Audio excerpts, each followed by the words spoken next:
자, 이번 시간에는 운동 에너지에 대해서 배워보도록 하겠습니다. 자, 어떤 질량을 가진 물체가 어떤 속력을 가지고 이렇게 움직일 때 우리가 이 물체는 운동 에너지를 가지고 있다고 합니다. 우리가 에너지는 일을 할 수 있는 능력이라고 했었죠. 자, 이렇게 운동 에너지를 가진 물체가 쭉 가서요. 어떤 이 판을 이렇게 밀어내게 됩니다. 쭉 같이 밀어내서 이렇게 움직이다가 이렇게 멈추게 되죠. 자, 이런 경우에 자, 이 판이 예를 들면은 1m를 이동을 했습니다. 자, 두 번째.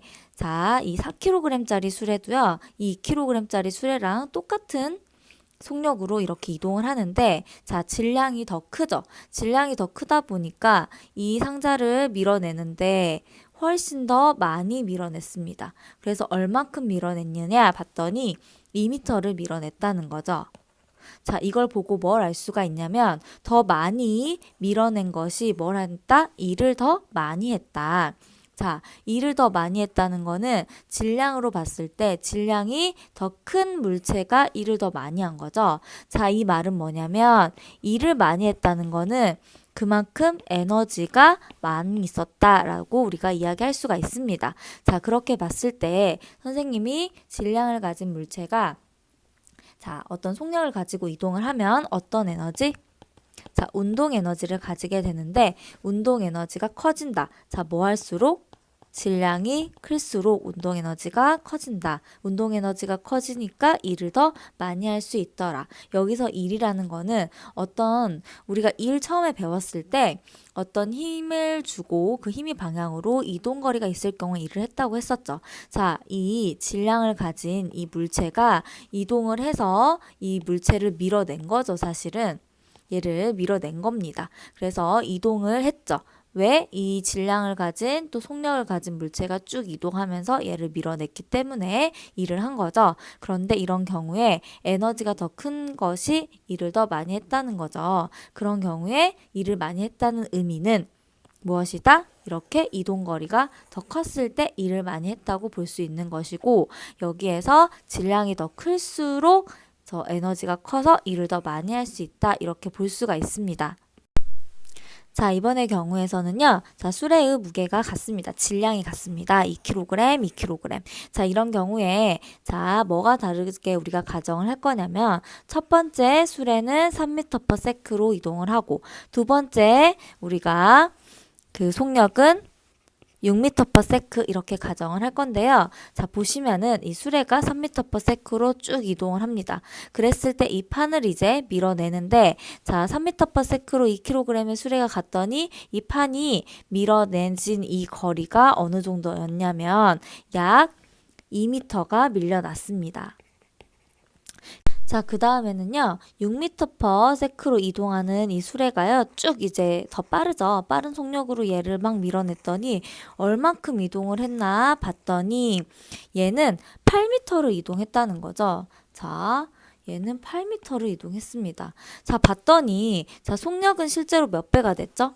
그쵸? 2배가 됐죠. 그런데 이동 거리는 2m에서 8m가 됐으니까 총 몇 배가 됐죠? 자, 4배가 됐습니다. 자, 4배가 됐다는 얘기는 자, 보시면은 질량이 2배가 됐는데 이동거리가 4배가 됐다. 자, 이동거리는 뭘 나타내죠? 그렇죠. 일을 많이 했다는 걸 나타내죠. 일을 많이 했습니다. 자, 일을 왜 많이 했냐 봤더니 자, 속력이 어떻게 됐죠? 더 빨랐죠. 그러면 뭘 많이 가지고 있다고 볼 수 있냐면 에너지를 많이 가지고 있고 그렇기 때문에 일까지 많이 했다. 이렇게 볼 수가 있습니다. 이거를 조금 더 자세히 보면은 속력이 2배가 됐는데 자, 이동거리가 4배가 됐다. 자, 속력이 2배가 되니까 일을 4배를 많이 한 거죠. 그러면 에너지도 4배가 더 많이 있었다고 가정할 수가 있겠죠. 자, 속력이 제곱에 비례합니다.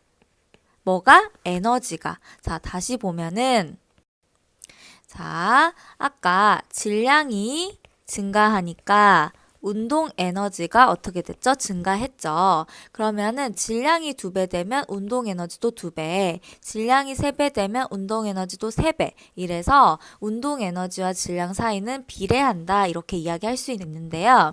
자, 속력이랑 운동 에너지는 조금 다른 게 자, 속력이 증가하면 운동 에너지도 당연히 증가를 합니다.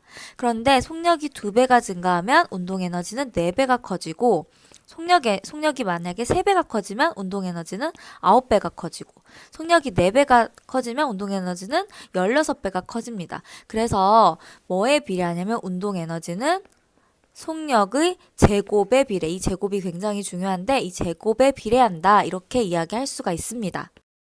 자, 이걸 통해서 우리가 운동 에너지를 구하는 식을 알 수가 있는데, 자, 질량이랑 관련이 있겠죠. 그 다음에 또 속력이랑 관련이 있겠죠. 자, 그래서 운동 에너지는 다시 쓰면 운동 에너지는 어떻게 구할 수 있냐면 2분의 1 곱하기 질량 곱하기 속력의 제곱으로 구할 수가 있습니다. 자, 질량에 비례하겠죠? 속력의 제곱에 비례하겠죠? 그래서 운동 에너지는 2분의 1 곱하기 질량 곱하기 속력의 제곱이다. 이 공식을 알아두셔야 되겠습니다. 자, 그래프로 보면은 질량이랑 운동 에너지랑 비례한다 그랬죠? 그래서 이런 그래프가 나올 거고요. 운동 에너지랑 또 속력의 제곱이랑 비례한다고 했죠? 그래서 이런 그래프가 나옵니다. 이 속력의 제곱 중요합니다. 만약에 속력으로 그냥 나오면 지금 속력의 제곱이 아니라 속력이라고 만약에 X축을 우리가 잡으면 이런 식으로 그림이 나오는데 이거는 자 2차 방정식이랑 관련이 되기 때문에 자 속력의 제곱 그래프를 알아두시면 되겠습니다. 자, 이런 상황이 있습니다. 하나씩 보면은요, 2kg짜리 어떤 수레가 10m/s로 이동을 하면서 이 노란색 물체를 이동을 시켰습니다. 그때 5m를 이동시켰다는 거죠. 자, 5m를 얘를 이쪽으로 이동을 시켰기 때문에 일을 했다. 이렇게 얘기를 할 수가 있고, 일을 했다는 거는 에너지를 가지고 있었다라고 우리가 생각할 수 있습니다. 자, 그 중에 어떤 에너지냐면 운동 에너지겠죠. 자, 운동 에너지를 한번 구해보면 2분의 1 곱하기 질량이 2kg이죠. 그 다음에 속력이 10이면 제곱을 해주면 100줄이 나오겠죠. 자, 에너지의 단위는 100줄입니다. 자, 이 100줄의 에너지로 사용해서 몇 미터를 이동시킨 거죠? 이 노란색 물체를 5m를 이동을 시킨 거겠죠. 그럼 선생님이 여기서 다른 문제를 내보자면 자, 속력이 10m/s였는데 자, 20m/s입니다. 자, 이 경우에는 몇 미터를 이동시킬 수 있을까? 이 노란 물체를 몇 미터를 이동시킬 수 있을까를 본다면 자, 속력이 몇 배가 됐죠? 그쵸? 2배가 됐죠? 그러면 에너지가 몇 배가 될까요? 자, 속력의 제곱에 비례하기 때문에 4배가 되겠죠? 자, 그 말은 2를 몇 배 더 할 수 있다? 1도 4배 더 할 수 있다. 자, 2를 4배 더 할 수 있다는 의미이기 때문에 거리는 몇 미터 이동할 수 있을 것이다? 20m 이동할 수 있을 것이다. 이렇게 우리가 계산할 수가 있겠습니다. 자, 그 다음에 우리가 마찰력 이야기가 많이 나오는데요. 자, 이 부분, 이 노란색이 이동을 하면서 이 바닥과 마찰력이 있겠죠. 마찰력도 힘입니다. 이 마찰력, 얘가 이쪽으로 이동하고 있지만 반대쪽으로는 마찰력이 있겠죠. 이 마찰력에 의해서 이동을 한 거라고 볼 수가 있는데, 그러면 마찰력도 힘이고, 마찰력이 뭘 한 거죠? 일을 한 거라고 할 수 있습니다. 마찰력이 한 일은 몇 줄이어야 되냐면 자, 총 5m를 이동했기 때문에 100줄이어야 되죠. 자, 처음에 20m/s로 바뀌기 전에 그러면 이 100줄은 마찰력이라는 거 곱하기 몇 미터? 5m라고 할 수 있고 이 마찰력은 20N이겠다. 우리가 이렇게까지 해결을 할 수가 있겠죠. 여기서는 마찰력이 우리가 이 술에 의해서 밀고 있죠. 이 밀 때 이쪽으로 밀고 있을 때 이 미는 힘이랑 같다고 생각하시면 됩니다. 그래서 그거는 20N이다. 이것까지 구할 수 있고요. 속력이 2배 됐기 때문에 에너지가 4배 돼서 일을 4배 할 것이다. 그렇기 때문에 이동거리도 4배가 돼서 20m를 이동할 수 있을 것이다. 까지 이렇게 문제를 해결하실 수 있으면 되겠습니다. 자, 그래서 운동 에너지에 대해서 우리가 구하는 공식까지 알아두시고 운동 에너지의 그 공식에서 보면 질량이랑 속력이 영향을 미치더라. 그 다음에 운동 에너지가 어떻게 일로 전환돼서 나타나는지까지 알아두시면 되겠습니다. 수고하셨습니다.